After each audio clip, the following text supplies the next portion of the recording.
Let's take a break away from the fantastical horrors of the Japanese film world for a moment and look instead at something much more close to home for any number of people, regardless of location. Today, October 10th, marks World Mental Health Day, a day of awareness for all things relating to mental health and mental illness. Since its establishment in 1992, this day has been celebrated annually with events and activities all across the globe. This year, we thought it might be appropriate to participate ourselves by covering a film related to the topic of mental health.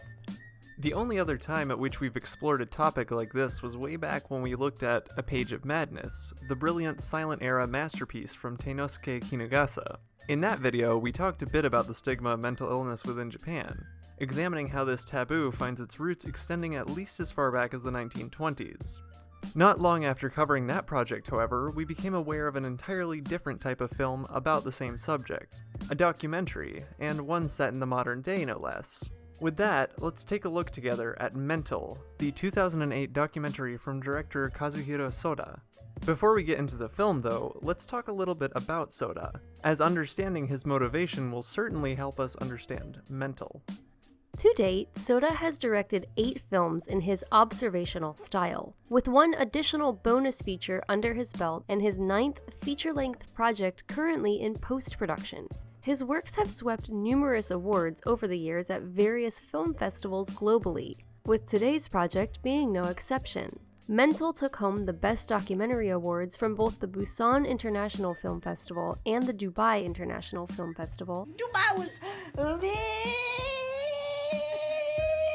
As well as winning several jury prizes from other festivals. The unifying factor of Soda's observational style of filmmaking is the implementation of his 10 commandments, which he lists on his website. 1. No research. 2. No meetings with subjects. 3. No scripts. 4. Roll the camera yourself. 5. Shoot for as long as possible. 6. Cover small areas deeply. 7. Do not set up a theme or goal before editing. 8. No narration, superimposed titles, or music. 9. Use long takes.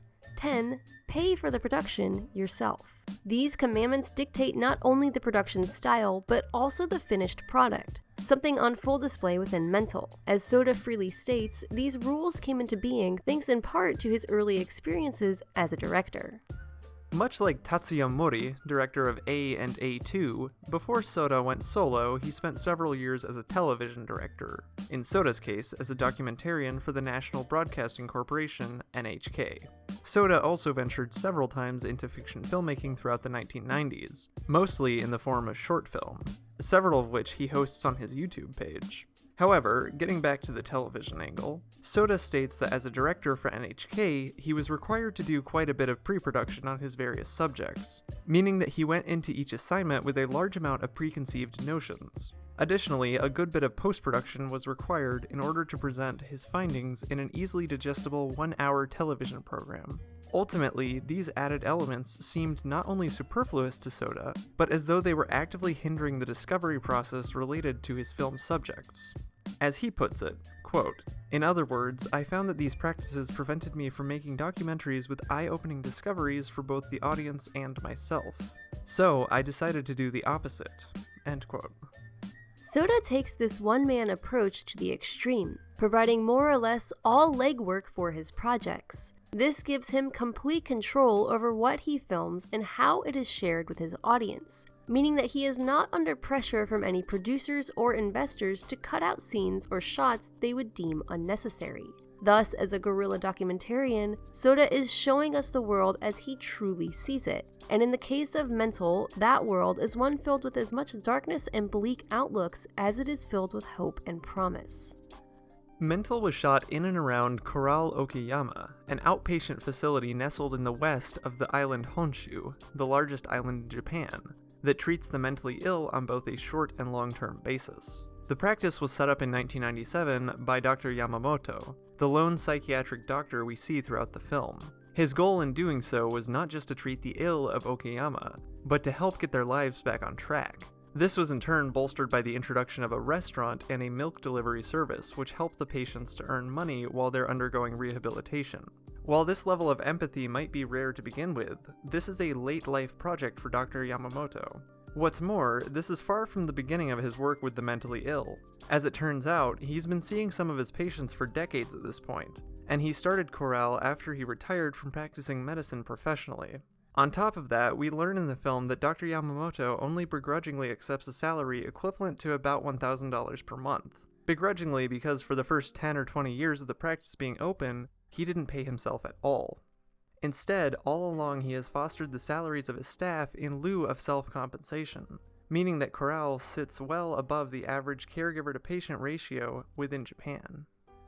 Japan has a socialized system of healthcare, meaning that in theory, all residents are required to have the same base level of medical insurance. Some elect to have private plans as well, but for general practice, preventative medicine, mental health, and so on, a standardized schedule of fees is implemented by the government which determines how much residents of Japan will pay for medical expenses versus how much the government will pay for them. Thus, in theory, everyone is covered, though in reality a certain percentage of the population don't use their health benefits. It's this socialized healthcare that keeps Corral afloat and provides the care that Dr. Yamamoto's patients require.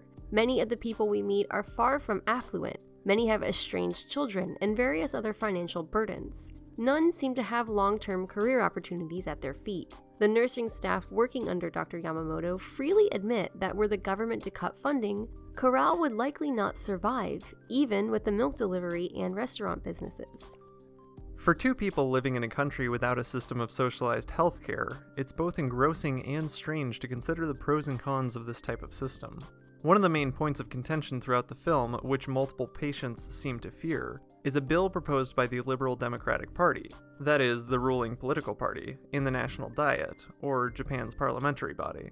This bill, if made law, would increase the fee schedule for mental health services, leaving many of the people we encounter ineligible for care given that their doctor's visits would become cost-prohibitive. Real-world problems like the looming threat of this bill and the constant talk of family breakdown or rejection plague the patients of Corral Okayama. Coupled with Soda's observational style, which will provide us with unbroken 15-minute interviews, mental often becomes uncomfortable, though this is likely the exact intent for Soda. Kazuhiro Soda wanted to work on this film in the first place because he felt that mental illness was something of a taboo in Japan, and that an unbiased, observational expose might help to raise awareness of the issues sufferers face. The problems mentioned before are, as we said, uncomfortable, and they make for a film that is equal parts engrossing and repulsing. Yet the truly uncomfortable aspect of mental is the totally candid and non-sensational approach that the patients take to telling their stories. In several instances, we hear Soda actively eliciting responses from them as he tries to delve deeper into their lives. For the most part, though, those being observed simply speak for themselves. Depression, schizophrenia, bipolar disorder, eating disorders, hoarding, hearing voices, everyone we see is presenting with symptoms of something, and all speak about themselves matter-of-factly, presenting their lives as they are.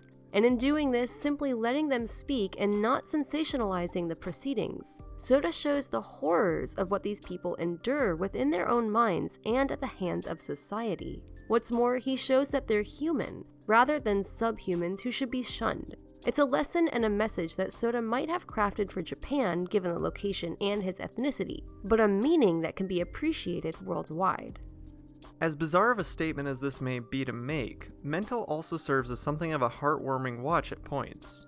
In spite of all the uncomfortable moments and the muted yet painful portions, the care given by the nursing staff and those making house calls is sure to encourage any viewers that there is good in humanity. With their help and care, to say nothing of Dr. Yamamoto's drive to help his patients, the people we observe slowly but surely learn to put their lives back together. Rather than just doping them up on medications then sending them on their way, Dr. Yamamoto and his staff take a more holistic approach, teaching them how to talk to people, how to cook, how to search for a job, and other various useful skills for basic daily life. The staff of Corral Okayama recognize that, likely for the same reasons that these patients are there in the first place, they never learn to function as adults. Some even admit to still living with their parents in spite of being middle-aged, and fearing they won't know how to survive once the elder generation passes away. In order to truly try and course correct the lives of the patients, the staff of Corral wished to show them how to be individuals who won't need systems like theirs in order to survive, but who will hopefully become compassionate enough to provide a helping hand themselves. Therein lies the beauty and hope of Mental. For every dark moment or sad story told by one of those being observed, we have a moment of reprieve where we see the patients and their caretakers working together to improve the situation.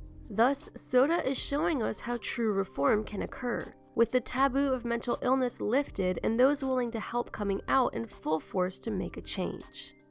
Mental is easily available to Western viewers, as are the rest of Soda's films. If you want to get a physical copy of the film, it's available on DVD through Amazon's print-on-demand service. For those who aren't attached to a physical movie collection, Mental and the rest of his films are digitally distributed through Soda's website, which we'll link in the description to this video. Given the film's loose structure and lack of unifying narrative, it's not the type of project that will necessarily warrant multiple viewings to glean any deeper meaning. Don't take this as a slight against Mental, however, as it's certainly worth your attention for at least a single watch.